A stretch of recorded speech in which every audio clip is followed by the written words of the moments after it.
Welcome to your ears, the Stinky Popcorn Boys. We watch movies and eat popcorn. And you're stinky. Hello. We are the Stinky Popcorn Boys. Just some boys talking about movies and how they made us feel. I am Patrick Basketball, and well. Look who's inside again. Ooh. Went out to look for a reason to hide again. Well. So, sultry. Is that the right word? Yeah, sure. All right. If it was sultry to you, then it was sultry. And I'm John Gilardi, and I too feel like a big man in a small room. Man. Being 6'3", 239 so yeah, today, 9 pounds. Today, we are talking about Mr. Burnham. Mr. Burnham. Nice. Good callback. Get that reference? Yeah, that's a good one. Mr. Burnham. Bo. Oh my God. Bo. Mr. Burnham. Oh, man. Yeah, so the new Netflix special from the creative mind of Bo Burnham. Bo Burnham. With the... Inside. It's a very southeastern name for someone from Massachusetts. Yeah. Like it sounds like a guy who goes to Bojangles. Hey, Bo Burnham. Yeah, exactly. Hey, that's Bo Burnham, man. Hey, Bo Burnham's working on my car, man. Exactly. He said I got to get new brakes. No, he's from Mass. So yeah, this is new Netflix special. So what's the synopsis of it? I would say here, I got it. Bo Burnham made a special during the COVID-19 quarantine. Yes. Did he have the most productive quarantine of anyone? Maybe in a specialized way. Maybe. It's I have weird conflicting feelings on this actually. Okay. I started off really hot, really liking it. Okay. And then it kind of dragged on in a way, which Oh. I'm curious if it was meant to. Yeah. In terms of the degradation. Well, and I think too that there's, and because I was thinking about this, obviously, I have seen this twice now. Yeah. Sort of 3 times, like kind of like 2.5. Yeah. But in like kind of thinking on it and reflecting, it's like sort of the same way the quarantine sort of seemed to drag on. This especially towards the end, it feels like it has a couple endings where it's like even we get to our final song, Goodbye, and it's like it fades to black and I'm like, good ending. Nice. Yeah. And then it goes to he does another bit and I'm like, oh, okay. Yeah, I mean, it's a good bit. I get it. I got you. And then it flashes to another bit to close it out and it's like, oh, okay. Yeah. Yeah. But because it just kind of like in that sort of like in that sort of way that this mirrored the pandemic, or like that sort of like the quarantine. emotional journey. Yeah. Yeah. God, I have so many feelings on this. It's all I don't know where to begin. All right, start at the beginning. Well, start at the end. God, start where it feels good. What is your first feeling? What's the first thing that? All right, hey, John, how did you feel about Inside? Conflicted. Which is the issue. I can't figure where to start. But yeah, I really... Tell me what... Let's talk about what... I like this more, so let's talk about what we hate first. Okay. If you want. Or we can... Well, I think, whatever you want, John. I think it comes across as super genuine. I think it is genuine. Yeah. But I do... It does lose the punch when... this is his guest house behind his house that he's filming this all in. Yeah. And, the implied is that he's in this place, creating and living and doing this, which he is. I bet he spent majority of his life in there during that time. But I don't know. I guess it felt so genuine and real at first, and then it kept going. And the crying, I don't know if I even bought that. Yeah. I bet, but like I believe that this is all is true representation of what he's feeling. Yeah, has felt. So I'm not trying to say it's disingenuous, mm-hmm. but as an experience, it only holds up for so long. And I don't know. I don't know. I enjoyed it though. I think my favorite bit, comedically speaking, was the Jeff Bezos thing, and how it kept it only was there twice, but like the first bit was so weird. And then just the hard cut to just him being sad on the ground with the mic. And then just the fact that it comes up again is like, It's just a weird, funny thing, and it's almost like it should have been Elon Musk, I guess, in terms of the more trendy guy that people actually like fetishize and worship. Yeah. But it was just funny that he'd picked Jeff Bezos as that figure. Well, it's a better name. And he's also a bigger douche, so it makes the joke better. Well, I think that's more what it is, where it's like, and I don't know. I think there's numerous reasons why you would pick Jeffrey Bezos instead of, because Elon Musk. They're both supervillains, and we can get into that later. But I think, I don't know. I would, I guess, and I'm not invalidating how you feel. I think he's so self-aware Mm-hmm.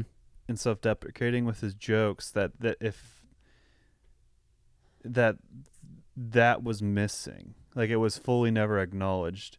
What? That he was in this back house? Or that it's part of it maybe as an actor, he's representing emotions retroactively. And maybe I'm trying to break it down, but that's also who Bo Burnham is as a creator, is that he really gets in the nitty-gritty in every detail of self-awareness. But, I mean, he's already... And, again, this is something that I think Bo Burnham does really well is, referencing his other work in a way that doesn't necessarily completely reference his other work, but it's like in one of his other special where he knocks over the water bottle, and then he's like, he has a song planned, he's like, he meant to knock the water bottle over, whatever. He says, art is a lie, nothing is real. And it's True. like, so that exists. that's and again, I'm not saying that it's like, well, in order for you to get that, you have to understand, but it's like, that's maybe because part of what he's saying in this is that I guess how we're presenting stuff is how it's seen. Yeah. Well, I guess part of me is like at the beginning hit me so genuinely. Mm-hmm. And then I started to feel betrayed by it, I guess. Okay. And not in a bad way. I don't know. I think part of it, I think it just... I think betrayed is an interesting word. It's not... It's an interesting word because, like, for me, well, I think same feeling. I identified and related to so much. Yeah. And then I think where I also lost is that it got dark and dark and darker and darker. Yeah. And, everyone's had their own mental health relations from an impact from this pandemic. And that's not to say I didn't have hard times or really struggled with moments, but I think it just went too hard in that direction. Instead of adjacent things from the pandemic, But the counterpoint is that's his journey. Yeah, I mean this is his, and I'm not taking that away from him, and I'm completely understanding and respecting that. Yeah, that this is his journey, and I think that's the point. Is why it starts to become almost a drone at the end. Mm-hmm. That's one of the. And again, it's just a stark contrast because I was. There's that feeling that I don't even get with really good movies. Yeah. Where I'm like actively eating it up. That's me. And every bit is candy. Yeah. Like, oh, this is so, God, genius. Like, I love, like, it was like, that was me for 45 minutes. Yeah, that first act. And then it kind of, I've said it already, but. Yeah. So that's a big part of it maybe is the high and low of really being about it. And then, because essentially here we have, like, you have two acts. Where you have the first act that is like, hey, here's kind of a general, we're like all connecting with this. And then, like, again, because last week we talked about In the Heights, you talk about it like a stage show. You set up, you have your thing, then our main character has his realization, he's turning 30, and he's stuck inside, he's turning 30. And then our narrative arc begins to like, oh, shit, oh, fuck, yeah, oh, shit. And then it's like he makes it outside, but then he never makes it outside, actually. Yeah. I mean, that I still related to that, too, I guess, in terms of second act. Yeah. And I think this is one of those things that I'm 29, so he's probably 2 years ahead of me if we count the production delay of this But, like, I was 29 when I watched this, and you're 29, and I know plenty of 30-year-olds. So, like, this is like that Toy Story effect where we grew up with Toy Story. Yeah. It's like... It's definitely like that with Bo Burnham because it's like I remember being 16, watching this 16 or 17-year-old Like, I was like, hey, I love it. Yeah, he's, and I mean, growing up being a content creator through my teenage years to now, I relate to that too. Yeah. And I don't think you need to be a content creator to pick up on the relatability or the messages there. But for me, it's super personal because it is my life too, in a sense. And that's part of also why I was eating it up. It's like, because it felt like this was made for me. You know, I'm not saying it was. I'm some weird cocktail of life experiences to truly enjoy this. Yeah. But it did feel like that for me. Well, I think this really hit, and the people that I've talked to, it really hit for a lot of how people sort of in our age, and you know, I can only speak to that because a lot of my friends are my same age. Yeah. You know, that's how it works. So I can't really speak to my limited circle of interaction. Yeah. But the people that I've talked to that have seen it, who are around my same age, they're like, hey, I might not be a multimillionaire, but this is how I felt, and this is how I feel a lot. You know? Like, this is how I feel about turning 30. This is how I felt about that pandemic. I feel like a bag of shit. Yeah. Saggy, massive, fat sack of shit. You know? And it's like, you know, I think it's just interesting. I just think it's interesting because the same feeling, and I've thought this a couple times with his, because the end of his special is always a big number where he's like, I hate this, you know, and I like it. And I've also wondered before the Make Happy, I was like, oh, well, how can he, because he's essentially saying the same thing, and it's like, damn, he really said the same thing as his last one, but better and different. And that's sort of the same thing with his final number, his second to last number here, with All Eyes on Me. Yeah. And I think it's like, it's interesting, and maybe this is my like negative note where it's like, kind of the same thing, but also is presented to us in a different way. And I was really glad that he got to be able to get back to the music stuff a lot more, because I think in some of his other ones, he always does music. That's like, it's his thing, part of his thing. But I think that he was doing more biddy type stuff. Yeah. In Make Happy. Mm-hmm. I saw Make Happy when he was performing that. Yeah, you saw that live? Yeah. How did that last number look live? Can't handle this. It was good. I mean, he did that, and then he kind of was like, "Hey, thank you." Like, he kind of like, yeah, because like I think he might have walked off stage, and then he came back, and it was like, he's like, "All right, guys, I was acting." Yeah, I think that's one of the things that, for me personally, having seen all of his, I've never having the opportunity to see it live, but seeing his specials, and you see the end of his specials, and it's like, I hope you're happy. And it's like, oh man, it cuts to black, and it's like, oh shit, this dude's not having a great time. Yeah, well, you don't get that in the live show. But so for me, watching, like, kind of how you were like betrayed a little bit by it, or that was a word you used, and I think it's an interesting word. Yeah, which is very personal. Yeah. Experience, not very personal. But No. But that's unique to me, because I don't want anyone listening to think that there's some weird shift in or whatever or something.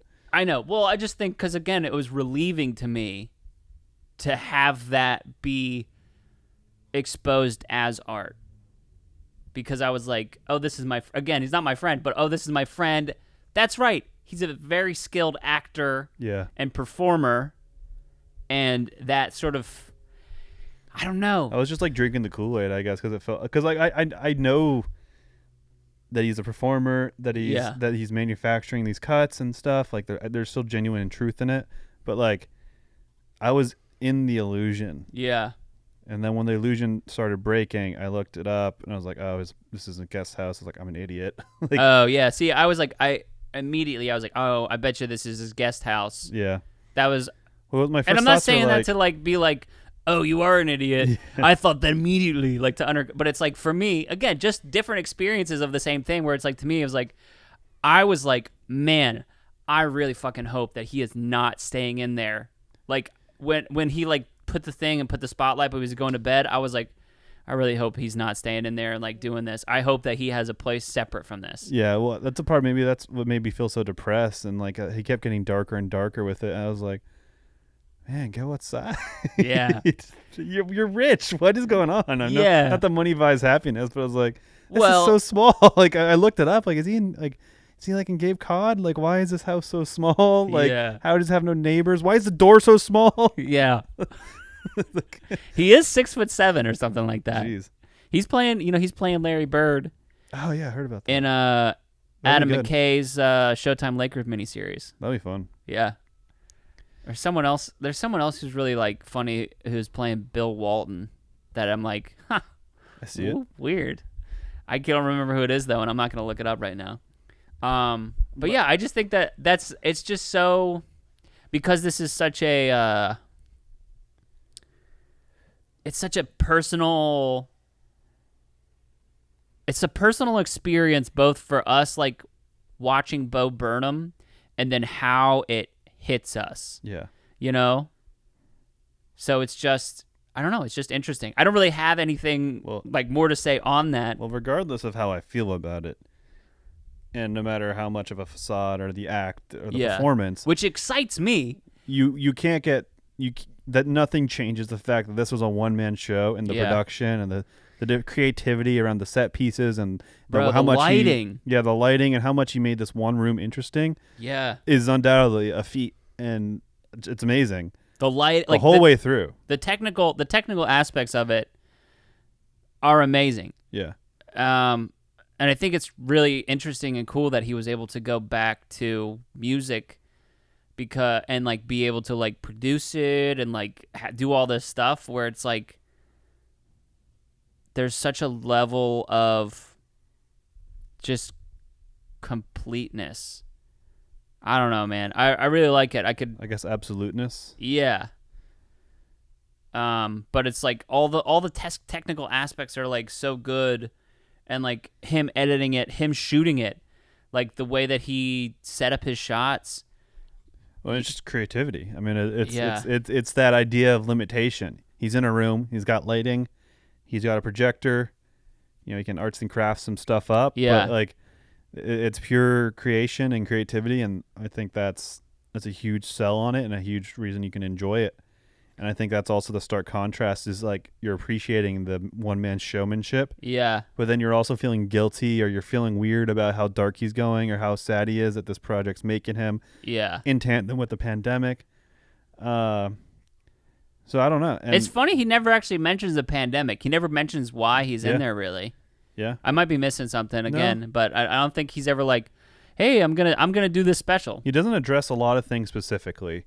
Yeah. But it's alluded. The disjointed discourse in the country with the racial inequality, the Malcolm Floyd, the protests, the riot, like all that. I think the ad agency is really cool too, where he's like, hey, I don't remember the brand what he says. Stuff. Yeah, the brand stuff. He's like, that was my favorite.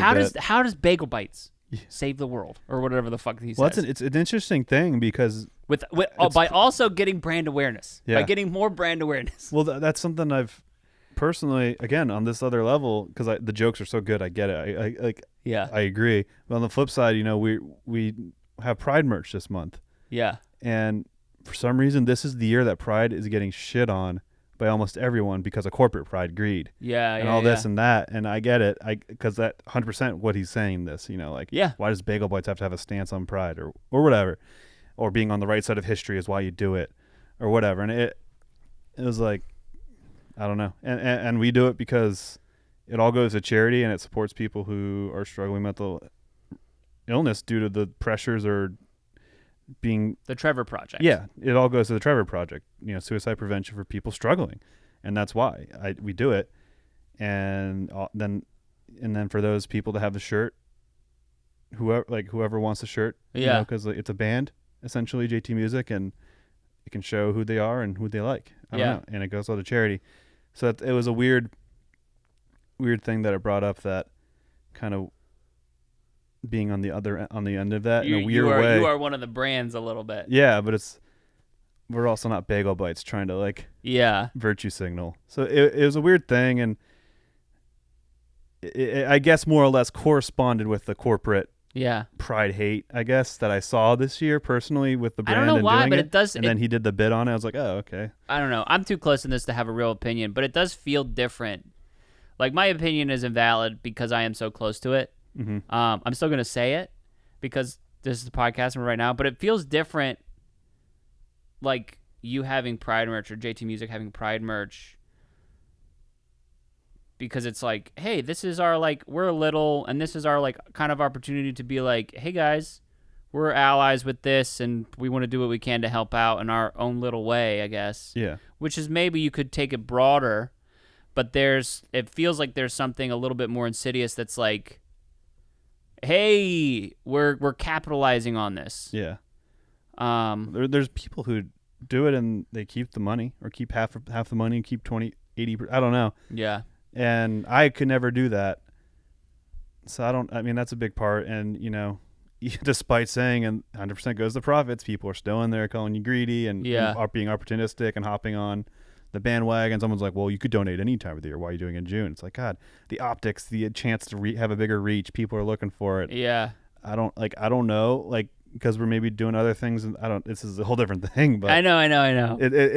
It was just interesting and felt relevant because I had seen it, and it further honed in on the relation or relating to it. Yeah. But uniquely, I was on the other side of that. Yeah. Interesting. In that segment. White woman Instagram. Yeah. That seems to be his. I'm going to tease this musical. I mean, this special out. Yeah. I think it could be misleading. Well, how do you feel about it? Because there's some people. I think this is a great piece. I just think it's very a joke in itself, and it's not degrading or commentating on the world. Like it feels very laughing with you. Well, where the rest of this is not. Yeah. And so if he shows us, like everyone laughs at it because yes, these cliches are very true. Yeah. But then, and then if you come in and watch it, you're getting something different. Yeah. Because then even, it widened right now you're watching it, and for most of it, like, it goes in and does that aspect ratio that's kind of like an Instagram square. Yeah. A little bit, obviously, white woman's Instagram. And then it widens out whenever she becomes, like, the person in it becomes a real person, you know? And I think that's, like, one of the things that I think is good. Again, it's like, where it's like, yes, these are the things that she presents to the world, and they're, like, very stereotypical, and they're very, oh, look at this, here you go, pumpkin spice latte, Ugg boots, you know, a goat cheese salad or whatever. It's like, yeah, but also there's a whole wide person underneath that. Yeah. And then I think too, one of the most important things is, like, the post this. That's, like, why it's not representative, I think, to have this as, like, a single slice of it. Yeah. Is because him watching it in that, like, long wide shot where he's like, and it's like, I don't know, that I don't know, that means a lot to me. Or not, doesn't mean a lot to me, but it says something where it's like, well, it's almost an interesting commentary too, because it is on the background right now as we're speaking about it, where it's in that Instagram square, and then it pulls out, it widens out for a very genuine message, and then it squeezes back in the thing. And I feel like it's almost saying maybe there's a little bit of value here with the social media, but then it goes right back to pointless posts. Yeah. And I well, think and then we were talking about virtue signaling, where, like, sort of like the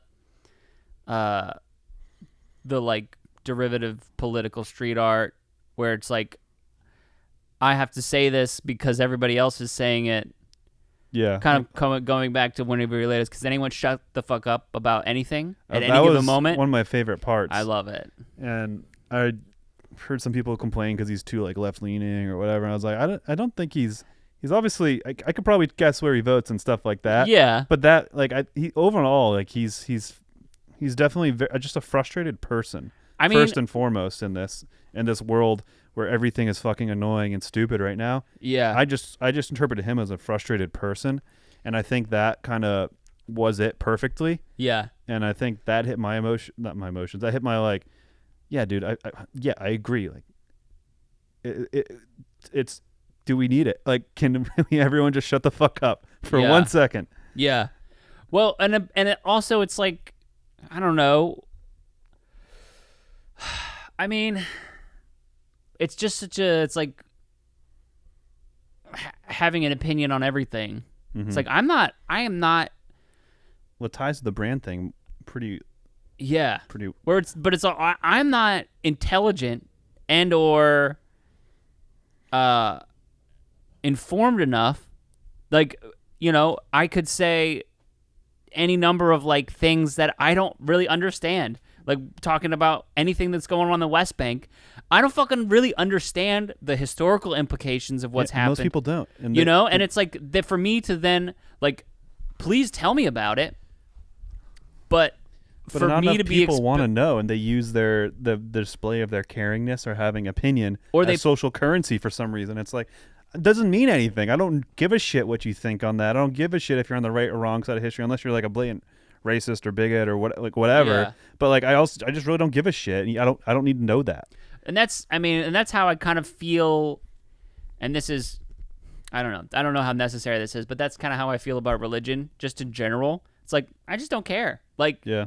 good job. If it makes you feel better, great. I don't care. And I don't think that it should affect politics. Yeah. That's just, and I just think everybody's supposed to care about everything all the time. A little bit of everything all the time. Well, I think it's Here we are. We're going to solve it again. Let's go, John. Me and you. At least in terms of America, I mean, America's United States has always prided itself on individualism. Yeah.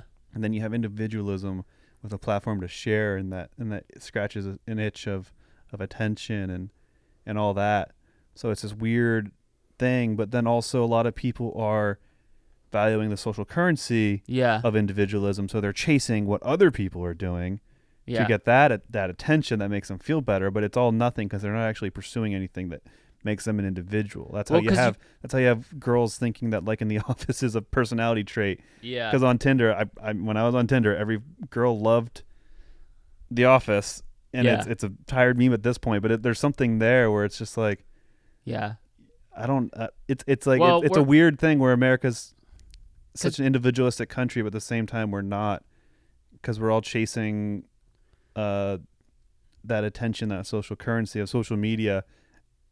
And ironically, also, then not a lot of people are creative enough to do that. Yeah. So then they're just doing what others are doing. It's an interesting thing too, because like the whole, I don't remember what court case thing it was, but it was like that was like, hey, corporations are people, whatever that thing was, and it just sort of like, because with social media, with the curation of how your life is perceived, is it important for brand Patrick, Patrick Basketball brand, to be able to be like, oh no, I do this. This is how I go. Like I don't know. It's like, is that important? No. As me, just like everyday person, like, yeah, I guess even if I'm trying to get jobs as a director or a writer, it's like, well, listen, I'll write whatever. Yeah. I'm trying to get a job to do this creative thing. And here, like, I don't know. I don't know. It's a tough one. Well, I think that's what this is so good at, is that it's, and like, his stuff in the past has enough, like, that's funny guy. Yeah. And then it gets sad, like, oh man, now funny. Like, this is funny, but it is undoubtedly doubling down on stupid things, frustrating things. Yeah. And I hope it makes a lot of people stop and think. I mean, I love the line about being 30 and like, I used to shit on boomers, but now I'm realizing I'm being told I'm out of touch. Yeah. And he's like, well, now fuck you guys, because you're gonna have a lot of issues growing up, because you don't realize what the toxicity and the just, you can't sustain yourself in that. Because I hear the millennial and the tail end of millennials and feeling and the ramifications and the wear and tear of that shit. And Yeah. I only grew up with that from like 16 on. You guys have had You guys your whole got life. it forever, And man. I'm sorry. Yeah, and it's like, what is that even going to look like for you guys when you're 30? Who knows? Yeah. That I'm nervous for them because like we're all going through this kind of shit now, and it's like, geez, and that was eye opening. The disassociation from self, where it's like, oh, who are you? Just like, who am I? Ah! Yeah, And it's just like, I don't know. Like, there's a lot of stuff in this that's like that hits on that stuff, and I think that's why it's so universal. Again, with the people within my age group that I've talked to that are in my same social sphere, that they're like, yeah, I enjoy this, and granted, and I'm becoming more and more aware of that as I attempt to gain more knowledge about stuff outside of what my bubble is. I am increasingly being aware that,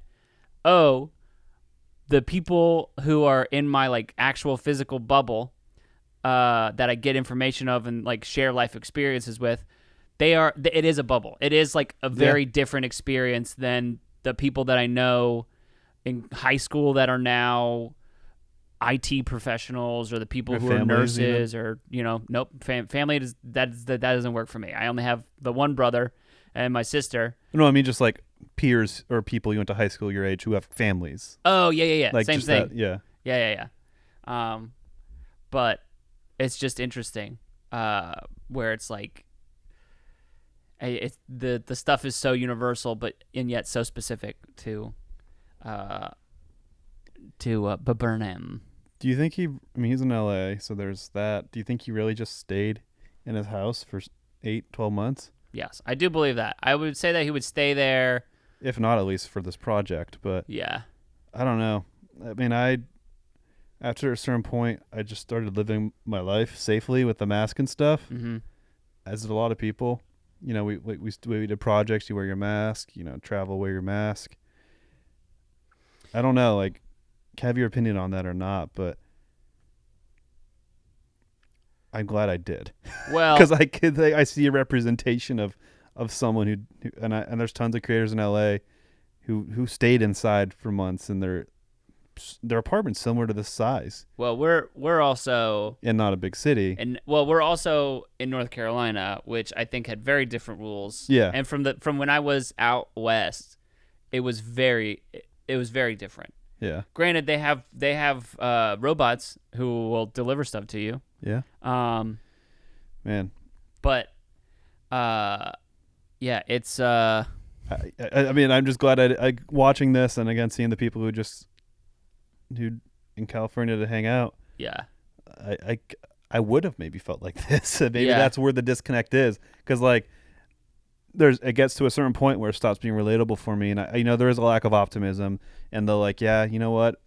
Up until things really started opening just recently, yeah, there was a part of me that's like, I just want to skip 18 months. Like, yeah. Let's just get there. Yeah, and so that anxiety and that fatigue, 100% see, and I can't imagine if that amplified or kept going.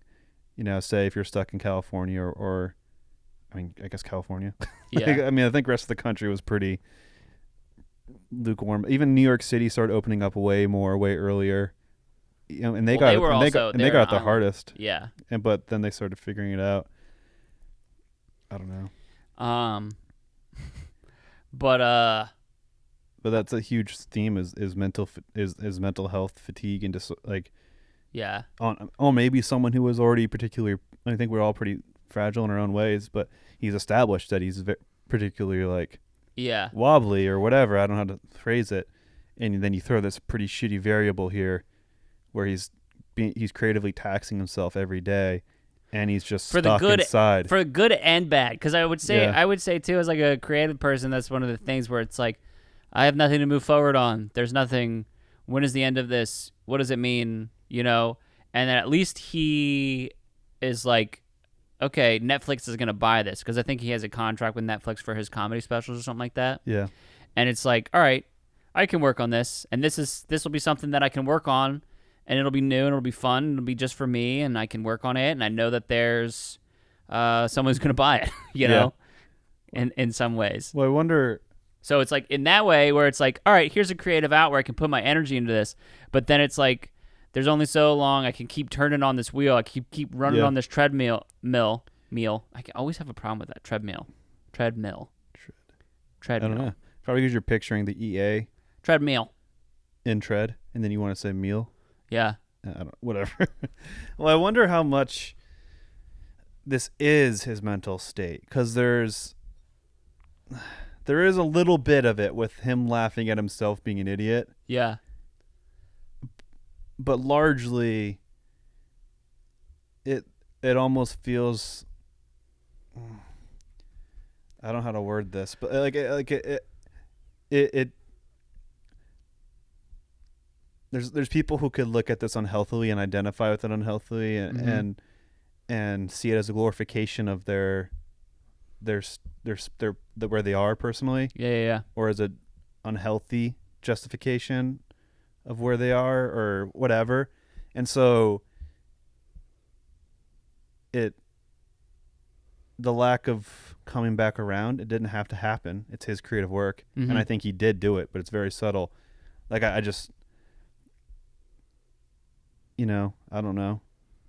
What was the point, I guess? I'm not wording that right. But just like, I feel like there's some people who maybe, I hope that they didn't take this the wrong way. It didn't validate them in the wrong ways. It didn't it didn't, I don't know. I think he did a good job of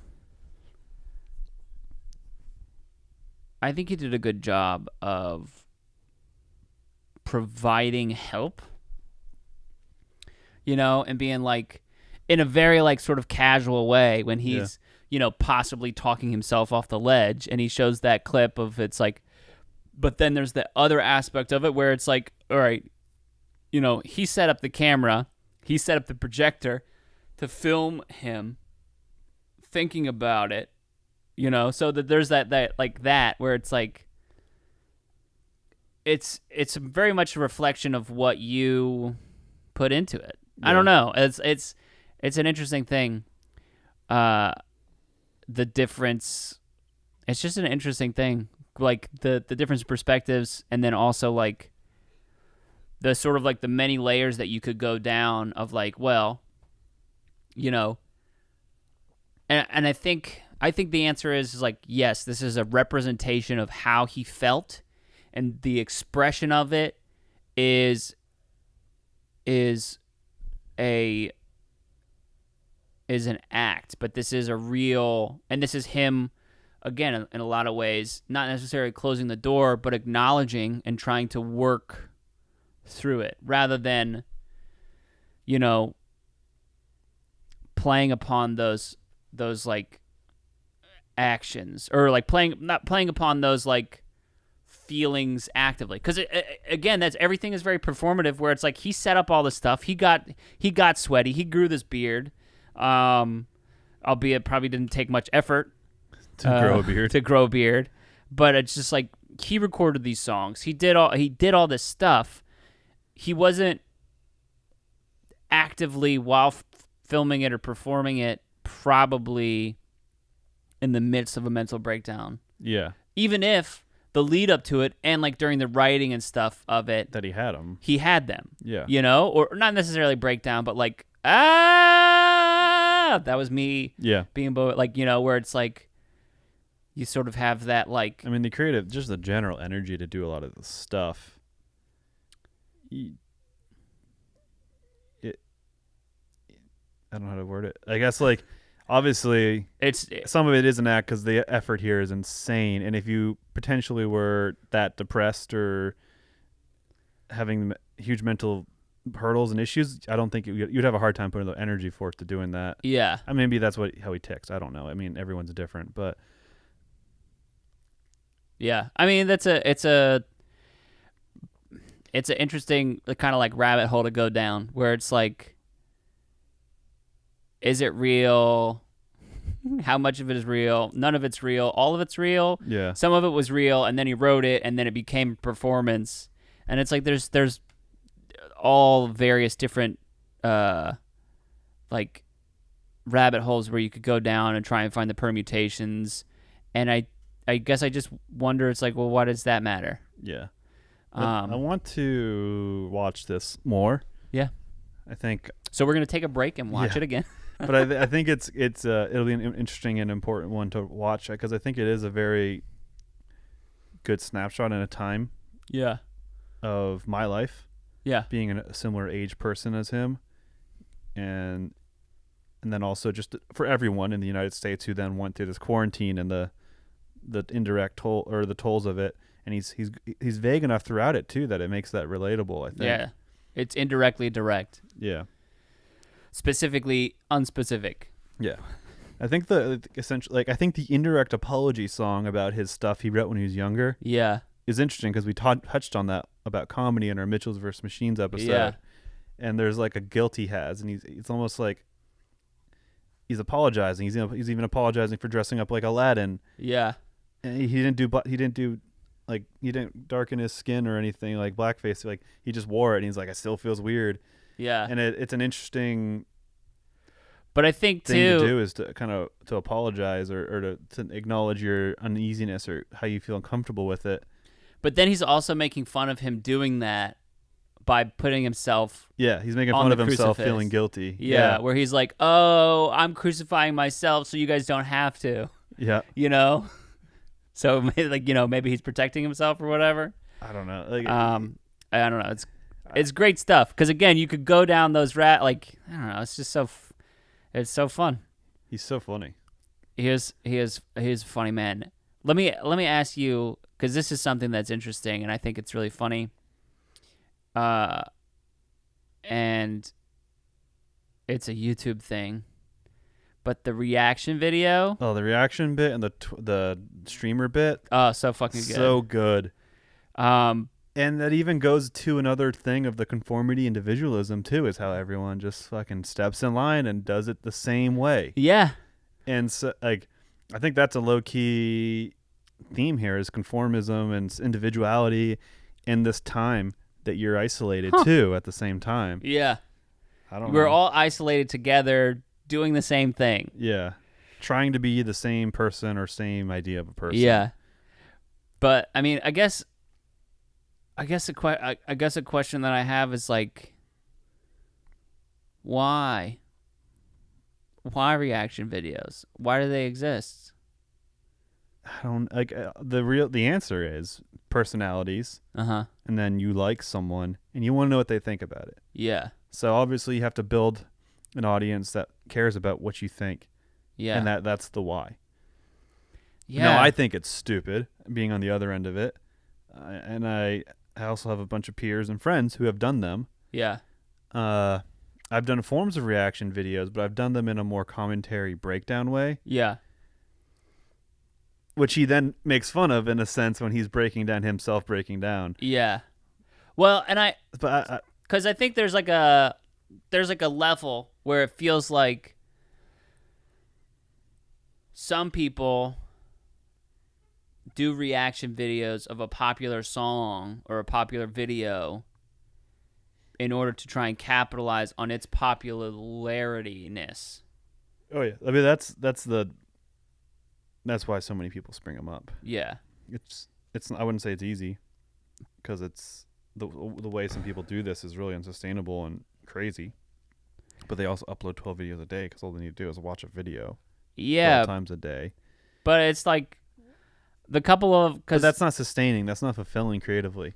And yeah, I think that's why but it's like extra weird. It's a fame grab. It's like ooh, let me get these subscriber things. Yeah, it's just an interesting subset of things. Like honestly, the like live play stuff, like the streamer, it makes more sense to me because it's like, oh, you're walking me through it, or because I've watched some of those in order to like, I'm not a big video game person, but like, in order to do some research, I'll like watch people do that and like have them like kind of like, oh, hey, this is how this connects up. Like, it's like I am watching someone else play the game and they're giving me information that I wouldn't have had if I was playing the game myself. Yeah. I think. But the reaction videos are so funny to me because it's like, Yeah, I mean, I have no commentary or critique on streaming or live Let's Plays. Like, I think that's cool. That's a very viable thing. I love that myself. I do that myself. I think what he was critiquing was the language around it. Yeah. And the performance or whatever that everyone does. And then just the all eyes on me kind of nature and having to vamp and fill space. Yeah. So when did you first get into Bo Burnham? Yeah, what was your first exposure to him? I don't know. It was always friends showing it, and you like a couple songs are catchy, like Bo Knows or whatever. Or is it single every single day? Do it every single day. Make the single lady say. Oboe. Yeah. Oh, yeah. It's oboe. Yeah, oboe. So I'm Bo, yo. I'm the greatest rapper ever. Yeah, just like I've consumed all this stuff, and then I saw him live. You know, seeing someone live and enjoying the show pretty much solidifies the way you feel about them. If you enjoy it. I'm not like I'm a Bo Burnham fan, I guess, but I don't keep up with him. I don't go and see his comedy and stuff I watch. Like sometimes when I'm on a drive, I throw on one of his specials. So I'm a fan, I guess. I don't know how to, but I'm not like. I wasn't putting you on trial. No, but I'm more. Are you a fan of Bo Burnham? No, I guess I'm just trying to like. I really like him, and I watch his stuff, but I don't center. I don't try to make my fan of Bo Burnham a personality trait, I guess, which touches on some of the things we've been touching. Yeah. I don't know. How what's your Bo Burnham history? Well, I met him in high school, and we dated for a long time. No, I'm just kidding. You had me None there of in this the first is true. half. I know. No. No, I mean, he was someone that I've always like. I was like, hey, that's me. But if I had, any sort of like drive, because that's one of the things. It's like I have drive. I'm not saying that I don't, but it's like, damn, he really just he goes for it. Yeah. And and I think that's one of the things that that I sort of lack is like the ability to put stuff out there. Mm-hmm. But I've always really connected with his again, it's like one of those things where, I grew up with him and his sort of tastes and the way that he shaped his comedy and stuff sort of came to be reflective of how my sort of tastes changed. Mm-hmm. Where it's like in high school, his like pull a tampon from a polar bear, whatever the fucking like. It's like, oh fuck yeah, very funny, very good stuff. But now it's like a lot of this like, the long shots with the lights and like the sort of self-aware deprecation of like the like examining this sort of like social media world and how we interact very much mirrors how I feel as well. And so it's like, damn it, Bo, fuck you. Yeah. But he also feels like in some ways like my good friend, because we've grown up together. Mm-hmm. And again, I think that I maybe do too good of a job of, like how you're Pat fan. Yeah. Where you're like, and I'm not saying that your identity is that you are a Patriots fan, but I think that even so, like gently, you're like, I'm a Patriots fan. I'm like, yeah, I like the Eagles, mm-hmm. but if a player that I like, if Aaron Rodgers is playing the Eagles, I'll probably want the Packers to win, Yeah. or something like, again, where it's like whatever that sort of like break is just like, I really like Bo and I feel like he's one of my good friends, but I don't actually know him. Yeah. And I watched 8th Grade, which is really good. I need to watch that still. It's really good, and it's also really hard to watch. Well, it's like people always say it's so relatable. It's like, oh wait, it'll be super relatable because I was the same things happened when I was there, more or less. Yeah, same cultural stuff, and same age, whatever. Well, and I think too, but I think it's really important to note that in 8th Grade, the thing that he directed is it ends with hope. Like it ends hopefully. Like there's a real world where the worst thing could happen, and then he would. But I think the fact that it ends with hope is a really big thing. I watched him perform in in Promising Young Woman. He was really good. And it was just funny because it's like I had sort of consumed a lot of Bo Burnham this year up until this special, like accidentally, because I'd watched Promising Young Woman relatively recently, and I watched 8th Grade relatively recently, and it was just like, oh shit. Yeah. And so it was just funny too because when he goes, hey, that's like almost a reference to what he directed the girl to do in her YouTube videos in 8th grade, where she was like, hey guys, it's Kayla. And it was just, I don't know. It's just funny too because, I don't know, it's just funny. Yeah. And I think there's part of me too that really likes Bo Burnham because of the continuity between sort of all of his specials, where they all feel like they sort of take place in the same world. Yeah. I don't know. But yeah, that I got the same way. It's like a friend showed me him on YouTube. Yeah. And then I went down a little rabbit hole and like followed him and or I don't think I actually ever followed him. I just like kept up with him. Yeah. And was like excited when stuff came out. Yeah. I saw someone tweet Bo Burnham's. I forgot what they equated him to, but he's like, everyone says you should watch it. He's for you, like you're gonna like it, but it's never for me. Like maybe a fine wine or something. Like people always say this wine's good, but then you taste it, it's like, what? Yeah. So I don't know. Like it's hard because I think he's like objectively very good, but I also probably think a lot of things I like is objectively very good. Yeah. But I don't know. Like, how do you see his mass appeal? Like, do you think? I don't think he has mass appeal. Yeah. Do you think? I think as a performer, he's a great performer. I think as Larry Bird, he's very funny.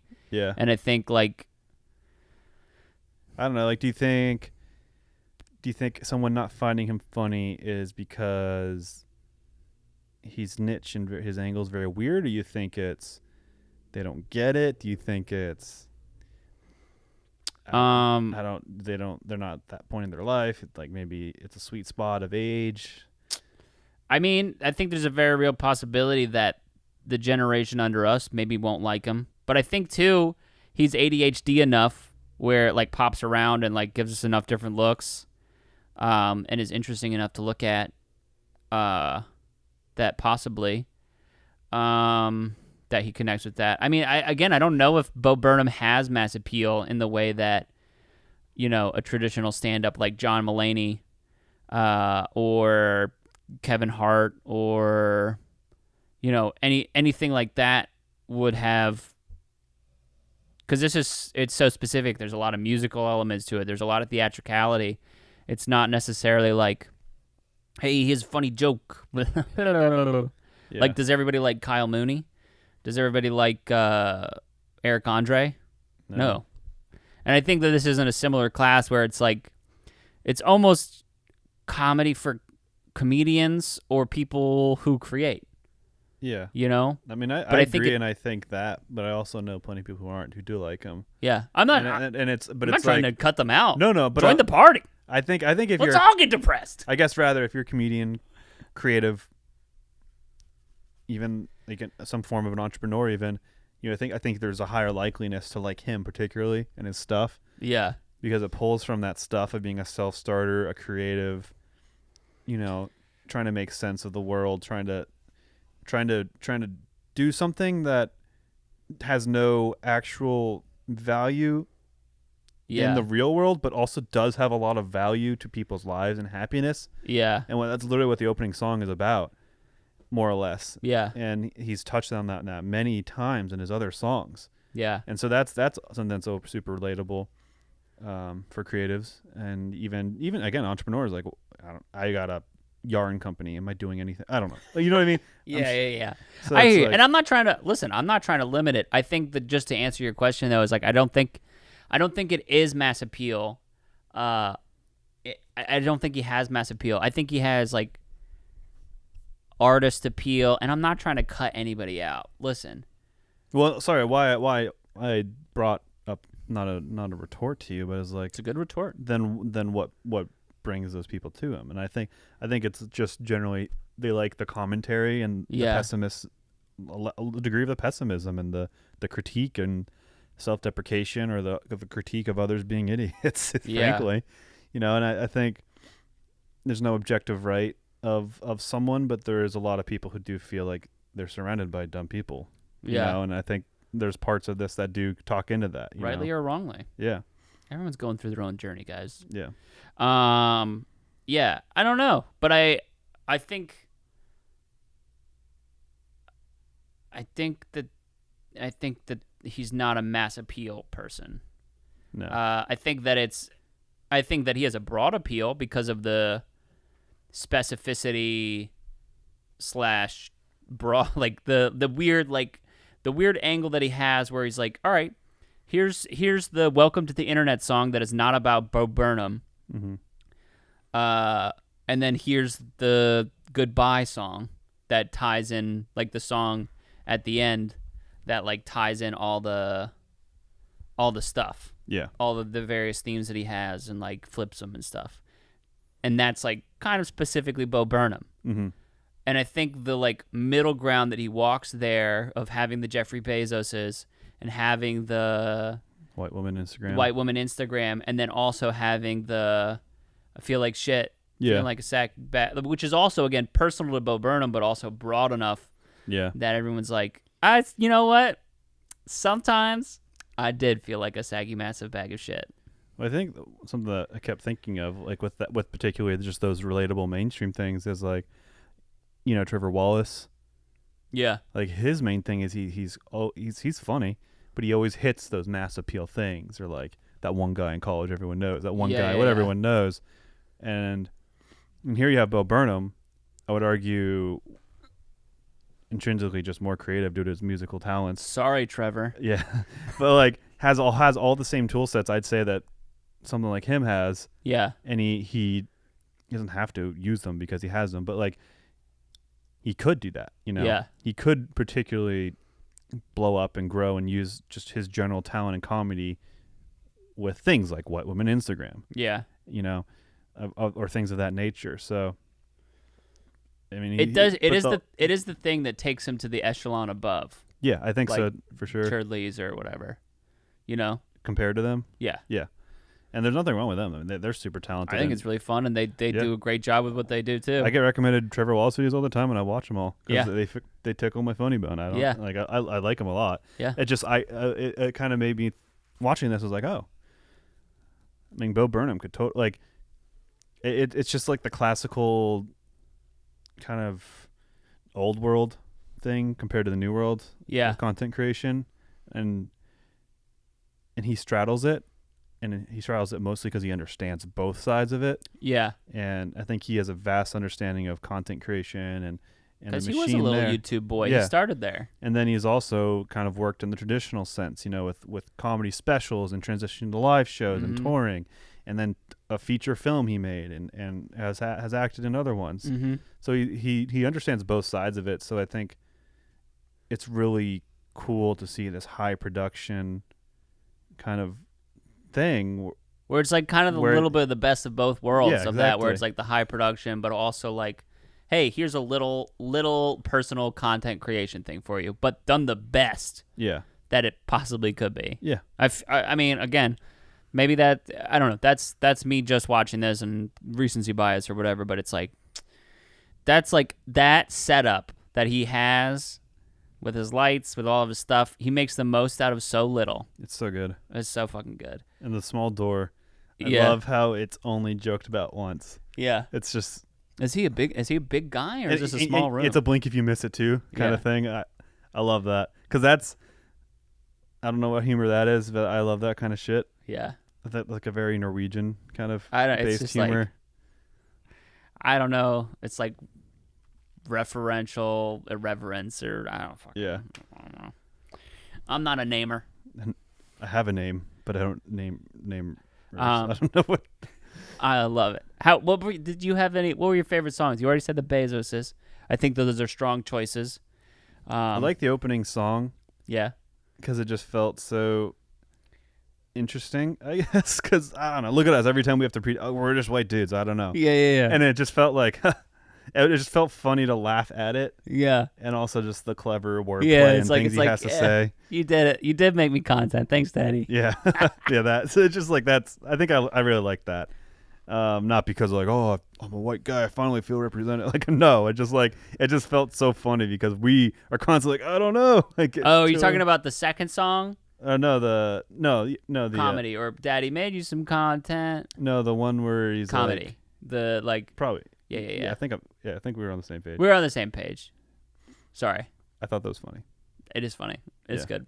I really like the last song and the Welcome to the Internet song. I just like the last song.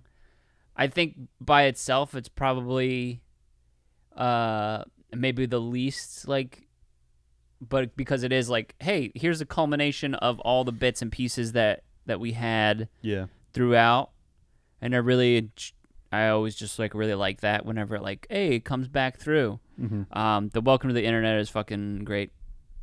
And I mean the sock puppet song is so fucking good. Oh, that's good too, and that very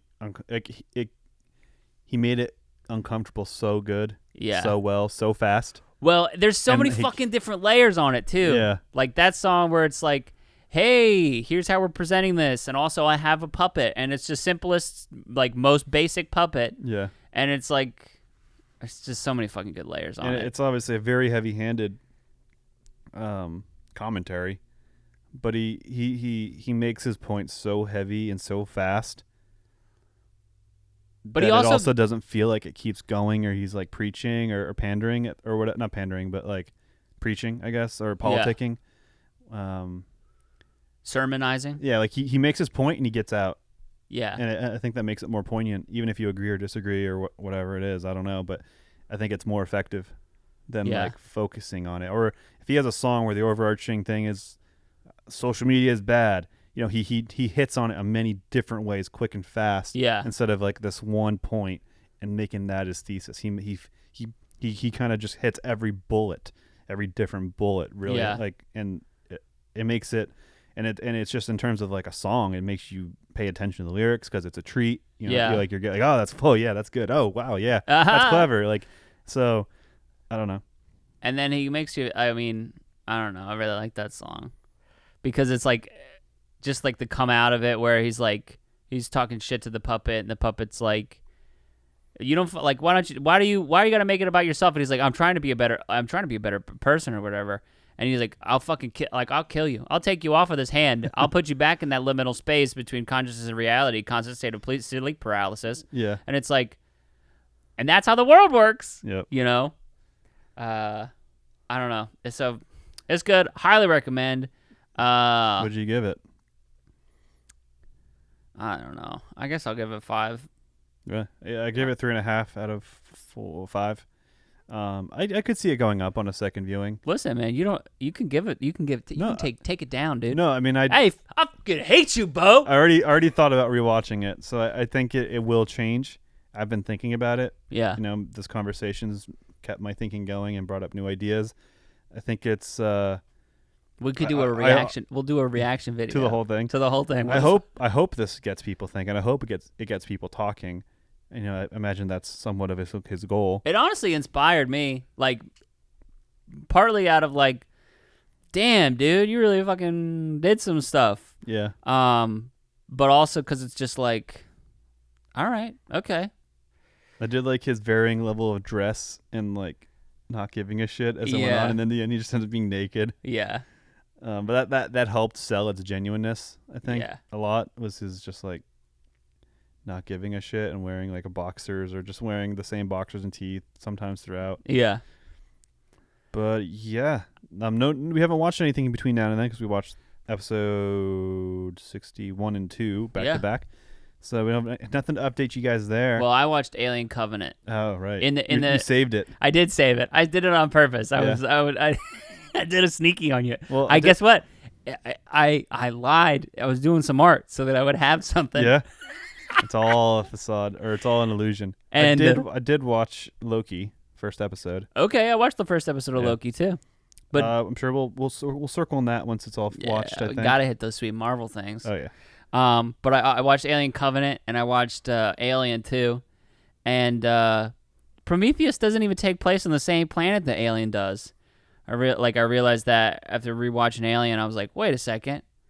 It's not even a direct prequel. It's just kind of like sort of a prequel. I wasn't familiar enough with the lore of the movies that when I watched it, it felt like, I was like, wait, is this connected? Like, it just, I don't know. Yeah. It like I only watched it once, but it's literally like 10 years ago, but. Yeah. Well, but those are fun movies to look at still. Yeah.